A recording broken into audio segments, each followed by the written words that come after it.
Ako po si Princess Claire Vida Dubice. I-present ko po ang Module 15. Ang title ay Paninindigan tungkol sa pangangalaga ng sarili laban sa pang-aabusong sexual tungo sa maayos na pagtingin sa sarili at pagtataguyod ng dignidad ng tao. Nakapaloob po dito ang child sexual abuse, child protection, and human trafficking. Ano nga ba ang child sexual abuse? Ang sexual na pang-aabuso ay isang uri ng pang-aabuso sa bata. Kabilang dito ang isang malawak na hanay ng mga aksyon sa pagitan ng isang bata at isang matanda o mas matandang bata. Kadalasan ang mga ito ay nasasangkot ng pakikipag-ugnayan sa katawan, ngunit hindi palaging ang paglalahad o paglalantad ng ari ng isang tao sa mga bata o pagdiin sa kanila para makipagtalik ay sexual na pang-aabuso. Ang paggamit ng bata para sa pornografiya ay sexual na pang-aabuso. Dito po sa child sexual abuse, nakapaloob ang batas na Republic Act number 7610 o ang Special Protection of Children Against Abuse, Exploitation and Discrimination Act. Ang anumang uri ng pang-aabuso kabilang na ang sexual harassment ay tinuturing na isang seryosong krimen.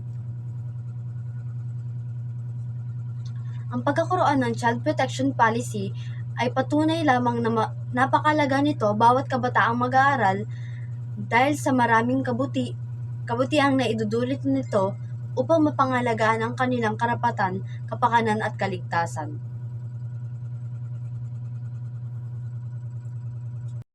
At ang human trafficking naman po ay isang krimen na kinasasangkutan ng pananamantala sa sino man para sa mga layunin ng sapilitang paggawa o aktibidad ng komersyal ng pakikipagtalik sa pamamagitan ng paggamit ng puwersa, pandaraya o pamimilit.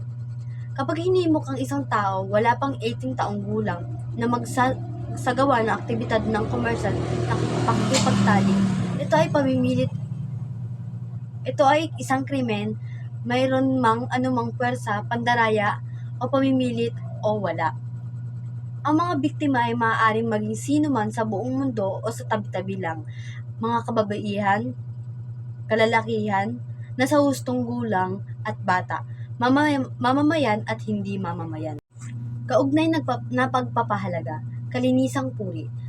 Kaugnay na pagpapahalaga. Ang kalinisang puri ay isang birtud na may kinalaman sa kaasalang sexual, di lamang ng mga babae, kundi pati na rin ng mga lalaki.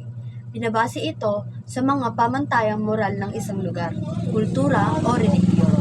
Saklaw rin ng birtud na ito ang katiyakang kailanman hindi ituturing na isang bagay lamang ang kapareha o minamahal. Ito po yung sinasabi na huwag mong ituring na parang bagay lang o kung ano mang gusto mong gawin sa isang tao na to, ay parang ituturing mo na siya na isang bagay para mapasaya ka lamang sa kagustuhan. Ito ang sinabi ni Saint Pope John Paul II, ang taong may kalinisang puri lamang ang may kakayahang magmahal ng tunay. Ito po, kaya nasabi po, para po sa akin, kaya po nasabi ito ni Saint Pope John Paul II.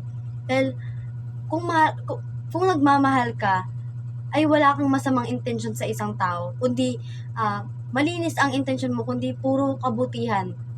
Ang kalinisang puri ay pagiging matapat sa iyong buhay sexual. Ito po ay tumutukoy sa pagiging tapat at malinis sa iyong relasyon at pag-uugali sa pakipagtalik at pag-iwas sa mga gawaing labag sa moralidad at prinsipyo. Pagtitimpi sa sarili, kayang ipaglaban ang pagbibigay kasiyahan sa pagnanasa o simbuyo ng damdamin, kadalisayan ng pag-iisip at hangarin. Pagtitimpi sa sarili, ito po yung may kakayanan ng isang tao na kontrolin yung kanyang damdamin, yung sarili niya, yung ikikilos niya or yung hangarin niya, kaya niyang kontrolin ng may mabuting layunin upang or para makamit yung kanyang layunin ng may mabuting asal.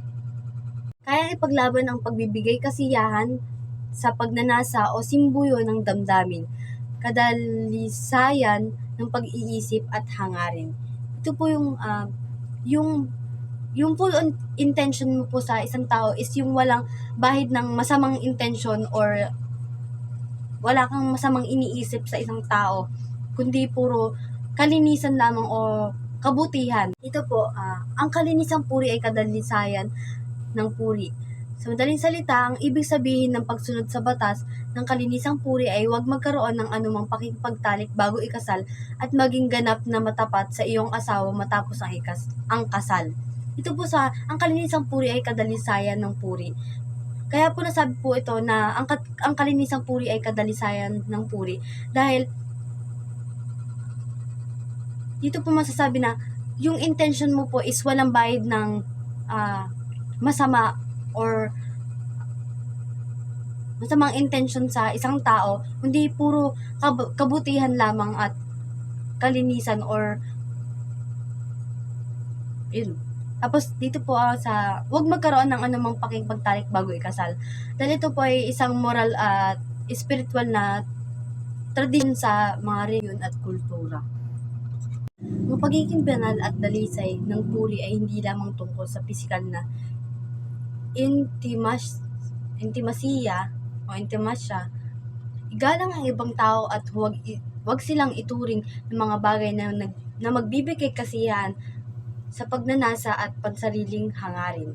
Bago ikasal, huwag gawin ang maalab na paghahalikan, pumatong sa isang tao, o hawakan ang mga pribado at sagradong bahagi ng katawan ng isang tao, may damit man o wala.